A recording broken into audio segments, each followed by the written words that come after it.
The man at the rest stop took my son, and no one remembers him.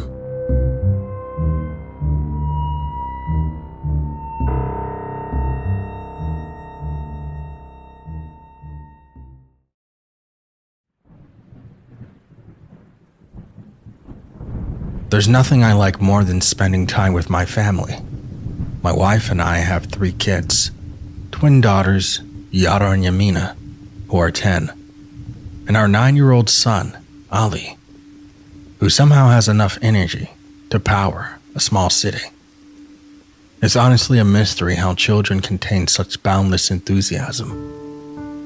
If we adults could harness even a fraction of their vitality, we'd probably have cured cancer or colonized Mars by now. But of course, their concerns are far removed from scientific breakthroughs. They're preoccupied with what they consider truly important matters, like the ongoing Skittle War. Everyone knows the green Skittles are the best. I can't believe you're so greedy, Yara exclaims, her high-pitched voice dripping with betrayal. Yeah, you left us with all the lame ones. You're so greedy, Ali, Yamina adds, crossing her arms in exaggerated frustration. Ali, unfazed and unapologetic, leans back in his seat. Early bird gets the worm, he says smugly, popping another candy into his mouth. He had eaten all the green Skittles while his sisters were asleep. They knew there was nothing they could do about it now. Their glares, however, could probably melt steel. My wife Noor and I have a rule. Unless things get truly out of hand, we let them settle their own disputes. It teaches them problem solving and resilience. Plus, if we intervened in every sibling spat, we'd go insane. But this was the green Skittles we were talking about. This was serious. Okay, that's enough, Noor finally says. Ali, no more sweets for the rest of the road trip. What? That's not fair. There must have at least been 15 green Skittles in that bag when I packed it this morning, she says, her tone soft but final. I think that's enough for the day, right? Ali sighs, knowing he's lost the battle. Right. Noor shoots me a triumphant smile, her expression reading, "See what I did there?" I raise my eyebrows at her in amusement. That was oddly stimulating. She blushes and looks away, knowing exactly what I'm thinking. Meanwhile, the girls are not ready to let this go. Don't go to sleep tonight, they say in eerie unison, glaring at Ali. Ali sticks his tongue out. Bring it. I chuckle and turn to Noor. Watch this. Alright guys, who's ready for a quick break? I announce. I think we could all use a stretch and who knows, maybe a new bag of Skittles. Instantly, Yara and Yamina's faces light up. Yes, we're ready, Yamina cheers. But none for you, Yara adds, flashing Ali a victorious smirk. Ali rolls his eyes, but grins. He's used to their antics. The next rest stop is about 10 minutes away, I announce, flipping through my playlist. Who wants to listen to Paramore? A chorus of excitement fills the car as I blast an old 2007 album. Just like that, the Great Skittles War is forgotten, and we all sing along, laughter filling the car as we drive.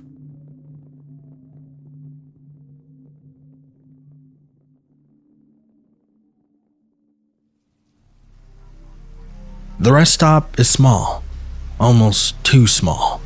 No gas station, no food court, just a visitor center, some rundown restroom, and a neglected playground. But then I see it, a vending machine, and if my instincts are correct, it has exactly what I needed. Alright everyone, Stretch out, use the bathroom, listen to your mother. I'll be back once I secure the goods." "Sir, yes, sir," the kids chorus as I set off on my mission. The machine is old, but not ancient, thankfully. It takes credit cards. I swipe and punch in B7, the universal code for sugary salvation. But nothing happens. No wiring, no mechanical clunk, just nothing. I sigh. Classic. A light nudge should do the trick. Nothing. My kids are still playing freeze tag with Noor, oblivious to my struggle. I can't return empty-handed. No way. So I head inside the visitor center, hoping that there was someone around that could help me. "Hello," I call out. "Anyone here? Your vending machine is broken." The place is eerily quiet, the floorboards creaking under my weight. Then, footsteps echo from the back. An old man appears behind the counter, his smile stretching a little too wide. "Why, hello there, traveler." He greets me, eyes twinkling unnervingly. "You must be tired from your long drive. We don't get too many visitors these days. Folks just pass right on through. But y'all must be special. Y'all must be special." "Oh, are there more people around?" I ask. He tilts his head. "Excuse me?" You said we. I clarify, suspicion creeping in. Habit, I suppose. My nephew Benny used to work here. Helped me run the place, but he went off to college. Now it's just me." His smile falters, and for a moment, there's something almost sad in his expression. I relax slightly. "Sorry to hear that. Anyway, I was trying to get a bag of Skittles, but the machine ate my money." That silly machine. I'll fix that right up for you," he says. "But first, maybe you could help me out with a little something too." Sure." His grin widens. "Truth be told, I've been struggling since my nephew left. These old bones aren't what they used to be. I need help running the place." I laugh awkwardly. "Sorry, I'm just passing through." "Oh, don't worry," he says, voice lowering. "I don't need your help. But your son, Ali, now he'd be perfect." Ice floods my veins. "How do you know my son's name?" The old man's grin sharpens. "I know a lot about a lot of things. So, what do you say? I'll only need him for about 8 years. Then you can have him back." I back away from the counter and quickly make my way towards the exit. Typical. I always try and do the right thing and ask, but it's always the same result. That was just a courtesy, by the way. Your son, he's already mine."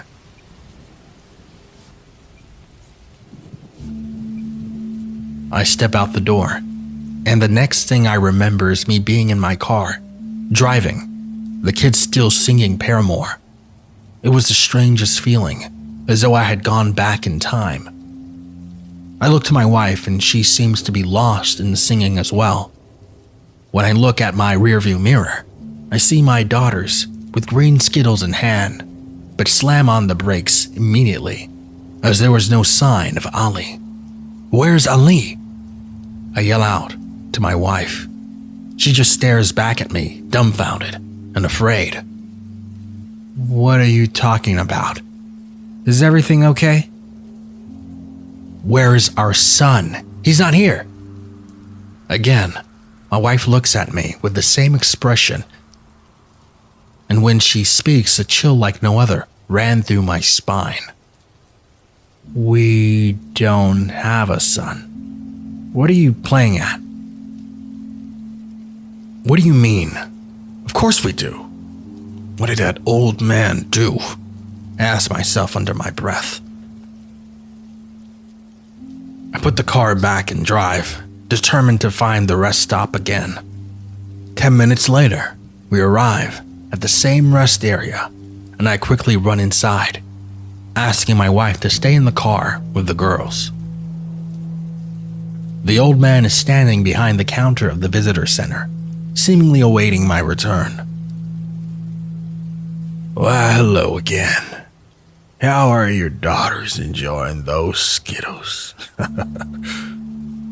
He says, I don't know what type of black magic evil juju you just pulled, but you need to reverse whatever you just did. How is this even possible? What are you?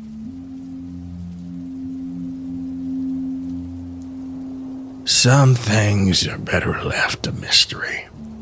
Besides, I did you a favor. I got your candy, and you gave me your son. Sounds like an equivalent exchange to me. Like hell that is. I need him back now, and I need you to fix whatever you did to my family.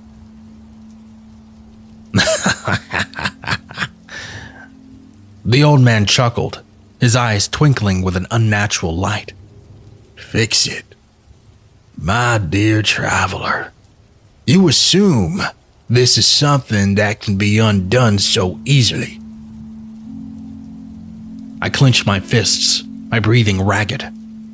Then tell me what I have to do to get my son back. The old man tilted his head, as if considering my plea. In exchange can be reversed, but it comes at a cost. Anything, I said without hesitation. The old man grinned wider. Very well then, bring me something of equal value. A trade must be made. My mind raced. What could possibly be of equal value to my son? Money? My own life? No. Nothing would be enough. And then, an idea struck me. I reached for my ring finger, feeling around the familiar object, a symbol that signified the start of my beautiful family. Slowly, I pulled off my wedding ring and placed it on the counter. Take it. The old man raised an eyebrow. A ring. I shook my head. Not just a ring, a promise, a vow, a life I built with my family. If you take this, you take all the memories my wife and I have together. You take the love we've shared, the moments that made us who we are. You erase it, as if it never happened, as if it never existed. That is my price. For the first time, the old man hesitated. Then, he let out a deep, guttural laugh. Interesting. Love. In exchange for blood. A rare bargain indeed. He reached forward, and as soon as his fingers brushed the ring, a searing white light engulfed the room. I blinked. The next thing I knew, I was standing outside by the car. The sun was shining, birds were chirping, and in the back seat, Ali was laughing with his sisters, green Skittles in hand. I exhaled sharply, gripping the car door for support. Ali, a hand suddenly was on my shoulders. Are you okay? Can I help you with something, sir? I turned and looked at my wife. Truly looked at her. The warmth in her gaze was missing. There was no recognition of the love we had shared. No familiarity in the way she touched my arm. She was still Noor, but we were strangers. A slow, suffocating dread settled over me.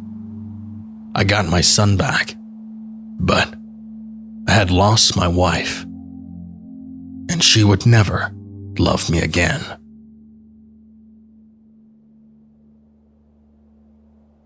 The man at the rest stop took my life, and no one remembers me.